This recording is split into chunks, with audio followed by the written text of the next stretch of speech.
Hi guys, welcome to your November Irish American History Report. It's a special Veterans Day edition of the History Report, and I'm on location here again at Gettysburg Battlefield.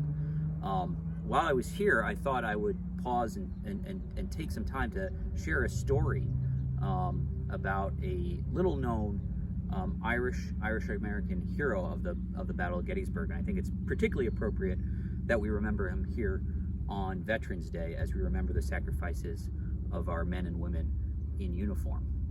His name was Patrick Henry O'Rourke, and he was born in County Cavan in Ireland.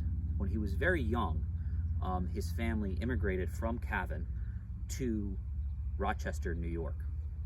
Young Patrick was, by all accounts, a very brilliant and bright student. He got a scholarship to the University of Rochester, which he turned down because it was a Protestant Baptist institution, and he was a practicing Catholic, and he didn't want to attend studies at a Protestant school. Instead, he got an appointment to the United States Military Academy at West Point, New York. He was the first Irish-born cadet admitted into West Point. He graduated in 1861 on the eve of the outbreak of the American Civil War. Interestingly, in 1861, there were two separate classes that graduated from West Point. One was the naturally four-year course that would graduate in 1861 anyway. The rest were all the cadets who had their studies rushed so they could be commissioned officers in time to serve in the American Civil War.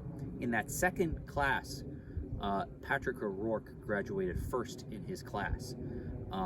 Interestingly enough, the guy who graduated last in that class is someone you might have heard of, George Armstrong Custer.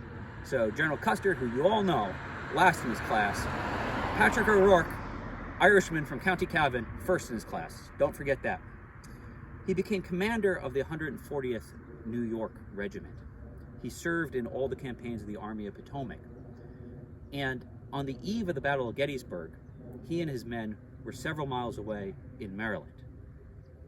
The Union Northern United States Army was in desperate need of volunteers to come up and reinforce the line here in the face of General Lee's army that was relentlessly pounding the entire northern line here.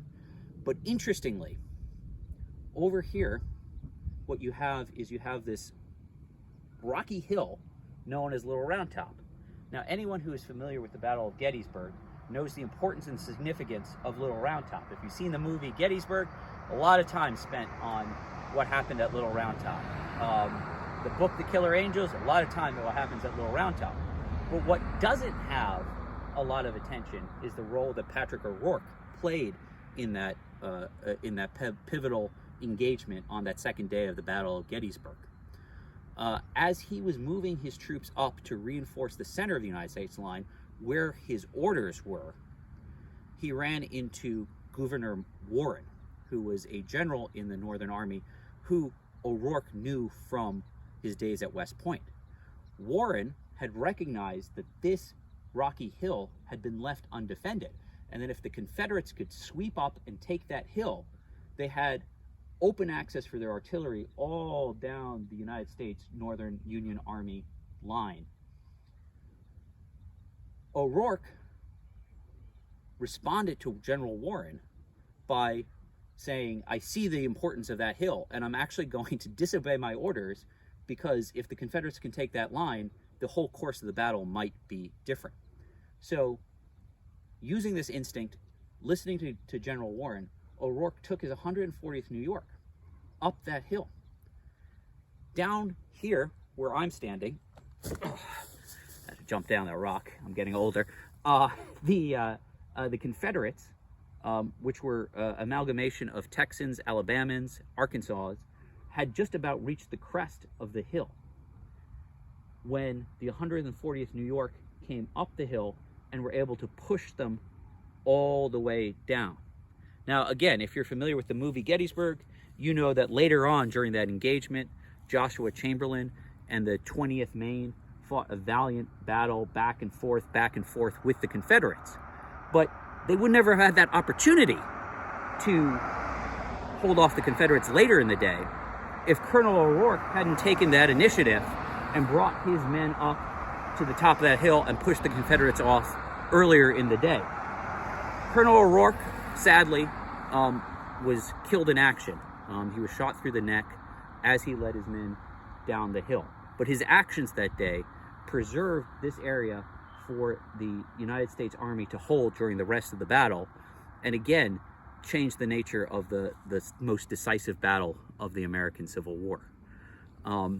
O'Rourke's story doesn't quite end there, because his wife, Clara, he had just married her a few years earlier, and she actually became a sister of the Sacred Heart nuns, and she actually became a Mother Superior, and she founded schools in Detroit, in Albany, all across the industrial Midwest.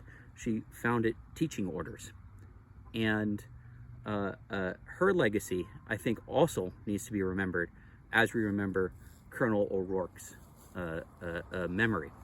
Now, we're standing down here at the bottom.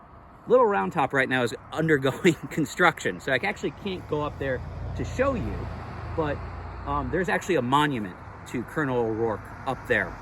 And again, last time I was here, I told you to go visit the Father Corby Memorial, but another place to go see here is actually go see that monument to the 140th New York, go visit the monument to our fellow Irishman, County Cavan man, Colonel O'Rourke, when Little Round Top is open again, because it's closed, and it's going to be closed, I guess, for another few months.